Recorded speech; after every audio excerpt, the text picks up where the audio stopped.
Alleloia, halleloia, halleloia.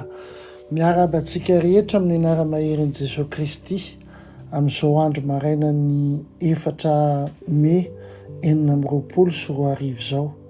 Tonga soa ianao eto amin'ny anina sahaza ary ity volany ity moa dia volan'ny fahendrena. Ny lohatenintsika androany dia ny hoe miteny aminao izy, miteny aminao izy. Fakitsika ny tenin'Andriamanitra amin'ny obolana 2:2 izay milaza toy izao hoe fa Jehova no manome fahendrena, avy amin'ny vavany no iavian'ny fahalalana sy ny fahazavantsaina. Andriamanitra dia miteny aminao ary tsy mihidy ny vavany, fa ny teniny rehetra dia alohaky ny vavany. Raha te hiheno fahendrena ary ianao dia sokafy ny baibolinao. Ny pejy rehetra, ny andininy rehetra, ny tantara rehetra dia feon'Andriamanitra. Androany omeo azy ny fahafana hiresaka aminao ary ho gaga ianao amin'izay lazainy.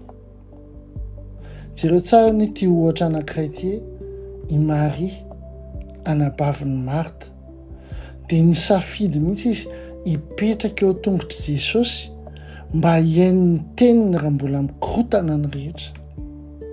Ary hoy Jesosy ampahabe-maso hoe Maria efa nifidy ny anjara tsara kokoa.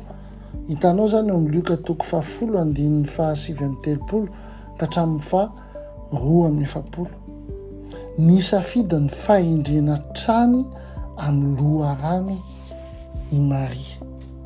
Ary androany ihany koa ianao miaina an'izao anina sahaza zao dia misafidy ihany koa ianao fahendrena hatrany amin'ny loharano.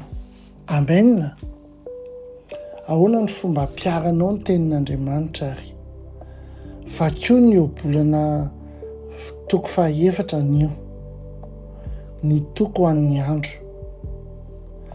Manorata andininy iray izay hoe tena miteny eo amin'ny fiainanao, dia tazomy eo findainao mandritry ny andro zany dia avereny vakiana. Amen. Dia ho hitanao tsara hoe ahoana ny fitombony zany fahendreny zany eo amin'ny fiainanao. Ary rehefa manana fahendrena ianao dia Andriamanitra miaraka aminao, tsisy afaka tohatra anao. Halleloia. Ivavaka tsika. Tompo, amaky ny baiboliko anio satria ny teninao ny loharanon'ny fahendrena. Oka ny vavanao hiteny amiko, ary oka ny feonao hitarika. Miaino anao aho amin'ny anara-maherin' Jesosy Kristy. Amen. Amen. Mino fa mifatoka ao am-ponao zany teny zany, miraikitra ao am-ponao tsara ary Andriamanitra ny ombanao amin'izao androandroany zao ary hitombo fahendrena hatrany anie ianao. Ampitiavana be dia be Dr. Rina Telesforia.